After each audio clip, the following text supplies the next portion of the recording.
नमस्कार। आज के इस 5 मिनट वीडियो में हम जीरे का आउटलुक देखेंगे। पिछले कुछ दिनों में हमने देखा जीरे के अंदर वॉलेटिलिटी डे बाय डे बढ़ते जा रही है। लॉन्ग टर्म फंडामेंटल्स तो अभी भी तेजी के हैं, बट शॉर्ट टर्म में हमने देखा कि मार्केट 60 के नीचे ही ट्रेड करता हुआ दिखाई दे रहा है। प्राइस परफॉर्मेंस की अगर हम बात करें तो आप अभी भी देखिए पिछले 1 साल के अंदर लगभग हमने 133% की तेजी हमने अभी तक आते हुए देखी है प्राइजेस के अंदर। जनवरी से लेकर अभी तक 80% की उछाल हमने अभी तक देखी है।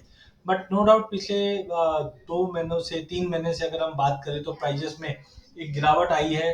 करीबन 7.5% के आसपास की हमने ये गिरावट बनते हुए देखी है।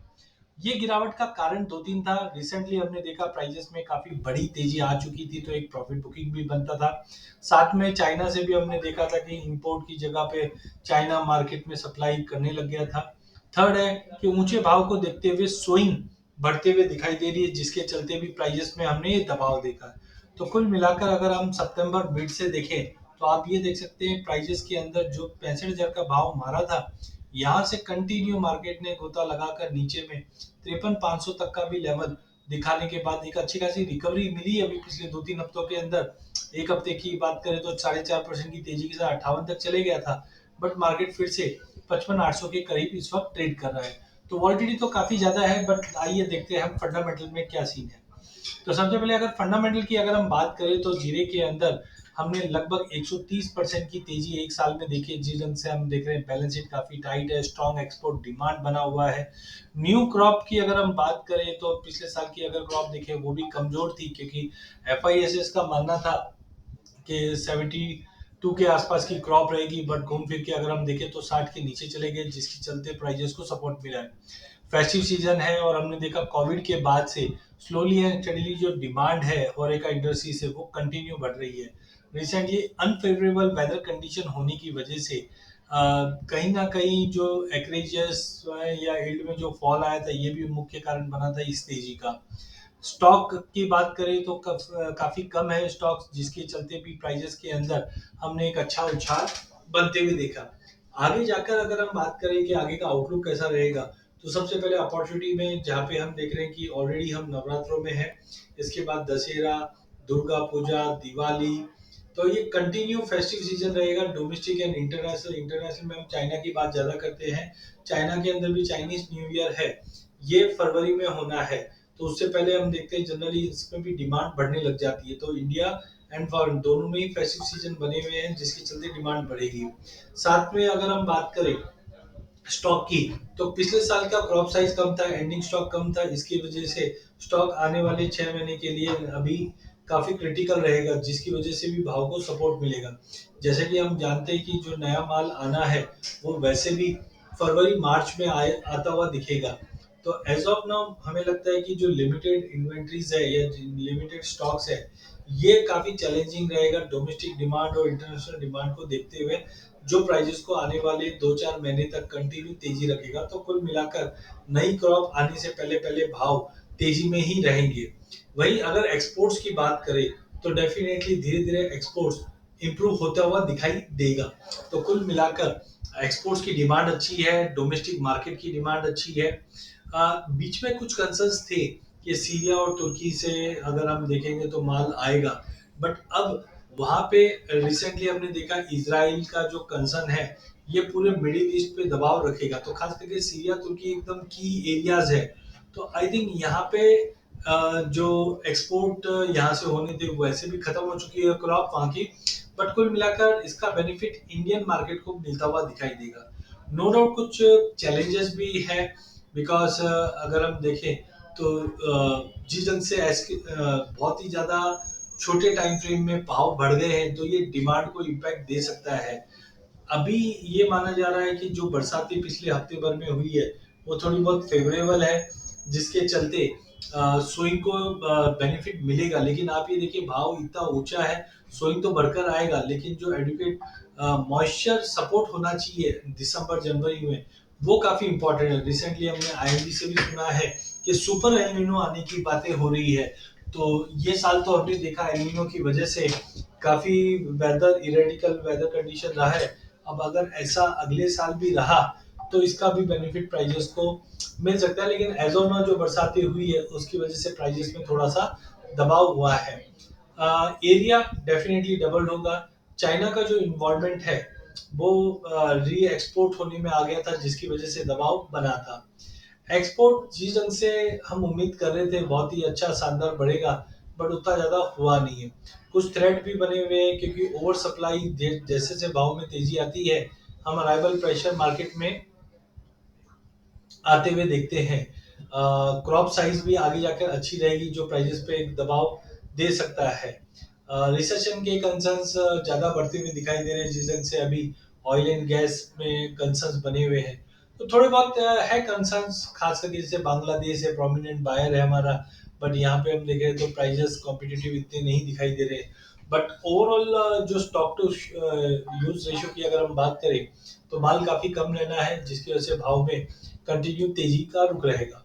अब हम ओपन इंटरेस्ट एनालिसिस में अगर हम देखते हैं तो क्यूमुलेटिव ओपन इंटरेस्ट के अंदर आप देख सकते हैं कि मई जून जुलाई में काफी अच्छी ओपन इंटरेस्ट थी, बट अब कहीं ना कहीं ओपन इंटरेस्ट में काफी बड़ा फॉल आता हुआ दिख रहा है। पिछले साल अगर हम बात करें तो 9,000 के आसपास का इसके बाद नया माल आया तो भाव ओपन इंटरेस्ट बढ़कर 10,000 के ऊपर आया। बट अभी पिछले 2-3 महीनों से अगर हम देखें तो धीरे धीरे ओपन इंटरेस्ट कंटिन्यू ड्रॉप आते जा रहा है, जबकि भाव में भी रिसेंटली हमने देखा एक वॉलिटिलिटी बन रही है। हमने जुलाई में देखा 7% की तेजी आई, अगस्त में 7% की गिरावट आई, सितंबर में 9% की तेजी आई, फिर अक्टूबर में फिर से 6% की अभी तक की गिरावट आई।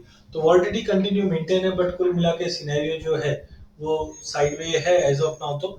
बट बाय ऑन ड्रॉप की रणनीति के साथ हम आगे वर्क कर सकते हैं जीरे के अंदर। अब अगर हम सीजनलिटी की अगर बात करते हैं तो सीजनलिटी के लिए अक्टूबर और नवंबर मंथ हम बोल सकते हैं कि एक तरह से सोइंग का की मंथ रहता है। ऊंचे भाव के चलते बम्पर सोइंग इस बार हम देखेंगे जीरे के लिए। लेकिन जो यील्ड की अगर बात करें वो काफी इंपॉर्टेंट है, बिकॉज अगर हम नवंबर के बाद स्विंग हो जाती है, बट जनवरी फरवरी में मौसम कैसा रहेगा ये काफी क्रूशियल होने वाला है। तो यहाँ पे आप देख सकते हैं अक्टूबर में वैसे सीजनलिटी देखा जाए तो तेजी की रहती है। तो आई थिंक अक्टूबर के अंदर मार्केट लोअर लेवल से वापस एक बाउंस आ सकता है। नवंबर मिला जुला रहेगा, लेकिन दिसंबर जनवरी में हमें लगता है कि और अच्छी तेजी बन सकती है नए माल आने से पहले, क्योंकि जनरली हार्वेस्टिंग जो है वो फरवरी एंड से स्टार्ट हो जाती है। बट कुल मिलाकर हमें लगता है कि ये एक सपोर्टिंग मूव रहेगा सीजनलिटी के हिसाब से। अक्टूबर के एंड में जो भी मिल रहा है वहां पे हमें लेके चलना है। अब आ जाते हैं हम टेक्निकली।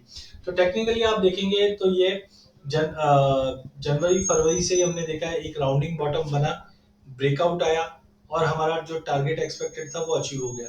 फिर से एक राउंडिंग बॉटम बना, ब्रेकआउट आया, फिर से टारगेट अचीव हो गया। फिर से राउंडिंग बॉटम बना, ब्रेकआउट आया और ऊपर में हमने लगभग 64 हजार के आसपास का भाव देख लिया था।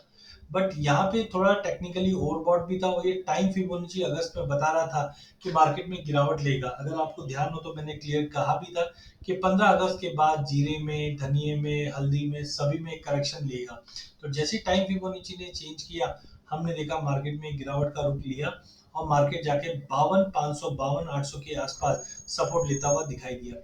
फिर मार्केट में अचानक से हमने तेजी देखी, क्योंकि इस बार स्विंग के लिए भी जो पर्याप्त बीज होने थे वो नहीं थे, जिसके चलते मार्केट में एकाएक एक बार जंप आया और 66,000 तक का लेवल हमने बनते हुए देखा। बट जैसे कि हम जानते हैं इस बार स्विंग अच्छी होनी है, तो सिंस देन मार्केट में सितंबर मिड से अब कंटिन्यू मार्केट में गिरावट का रुख कंटिन्यू बना हुआ था। स्विंग स्टार्ट हो चुकी है और आगे और बढ़ती जाएगी। लेकिन यहाँ पे आप देख सकते हो तो एक तरह का डबल बॉटम बन रहा है। इससे पहले भी मल्टीपल ऑफ टाइम हमने देखा 52 के आसपास मार्केट एक अच्छा खासा बेस बनाता रहता है। तो timing this is the first candle, अगर हम देखें डेली चार्ट पे पहली कैंडल है।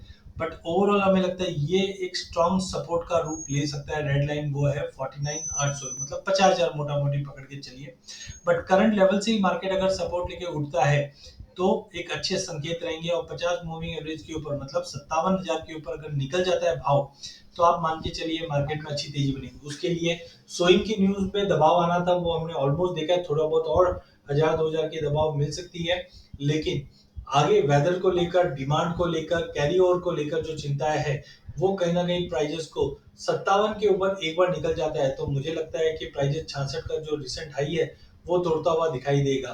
कुल मिला के लॉन्ग टर्म फंडामेंटल काफी मजबूत है। शॉर्ट टर्म में मार्केट में अभी भी जब तक 57,000 के ऊपर नहीं जाके होल्ड करता है, पॉसिबिलिटी है कि हम 50 से लेकर 57 के ब्रॉडर रेंज में चलेंगे।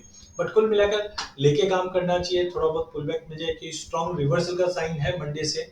अगर ये कंटिन्यू होल्ड कर जाता है तो 57 के ऊपर 60 से 66 की रेंज भी जल्द आती हुई दिखाई देंगे। बट दिसंबर जनवरी तक हम ओवरऑल बाय ऑन ड्रॉप की रणनीति बना के चलेंगे, शॉर्ट नहीं करके चलना है। 200 मूविंग एवरेज के ऊपर भाव है, वो भी एक संकेत है काफी पॉजिटिव। यहाँ पे इचिमिको क्लाउड रेड जरूर हुआ है, जिसका ऑलरेडी हमने इम्पैक्ट आते हुए देखा है। एक बार प्राइस 57 के ऊपर निकल जाता है तो आई थिंक मार्केट में एक अच्छा पुल बैक देखने को मिल जाएगा। तो इन शॉर्ट टर्म अगर हम बोले तो फंडामेंटल जीरे के लिए काफी अच्छे हैं, सीजनलिटी पॉजिटिव बता रही है। थोड़ी बहुत सोइंग को लेकर गिरावट है, बट वो कहीं ना कहीं अगर 52,500 से घूम जाता है तो बहुत बढ़िया है, अदरवाइज मैक्सिमम 50,000 का बेस है। 57,000 का लेवल निकलने पे ही हम 60, 66, 64 ये रेंज देख पाएंगे। बट अगले 15 दिन काफी क्रूशियल रहेंगे, स्विंग की नजर रखिए, पुल बैक पे लेके काम करना चाहिए, लॉन्ग टर्म व्यू तेजी का है। इसी के साथ मेरा सेशन करता हूँ, बहुत बहुत धन्यवाद। चैनल को जरूर सब्सक्राइब कीजिए ताकि आप तक इक्विटी, कमोडिटी, करेंसी के अपडेट टाइम टू टाइम मिलते रहे।